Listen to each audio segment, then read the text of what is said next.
हाय सांग मैंने welcome to my channel घरोई हांडीशाला। आज रेसिपी माछ मसला। एबे माछ धोई दवा। एबे नाली पोहड़ा को धोई दवा। एबे माछ मुंड को धोई दवा। एबे माछ रे लूण पकेवा, हळदी दे दवा। एबे पोहड़ा लूण हळदी दे दवा। एबे तेल दबा। तेल गरम हो जाई। एबे माछ सब गोटी गोटी करी भाजी दवा। एबे साइड रे पोहड़ा भाजी दवा। एबे माछ भाजी हो जाई। एबे माछ भाई मसला प्रस्तुत हो जाई। एबे मसला रे पोहड़ा दे दवा। पोहड़ा प्रस्तुत। एबे प्याज दे दवा, रसुन भी दे दवा, अदा भी दे दवा। एबे कंचा लंका दे दवा। एबे टमाटो किछि दे मसला रे लंका दे दवा, लूण हळदी दे दवा। मसला प्यान ले दवा।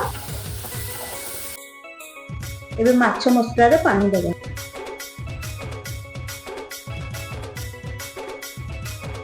कवर दे दवा। एबे कवर खोल दवा। माछ प्रस्तुत। आपनको जदि मो रेसिपी भलो लागिते लाइक, आपन सांग मान सहित शेयर, कमेंट, सब्सक्राइब करिवे। Thanks for watching.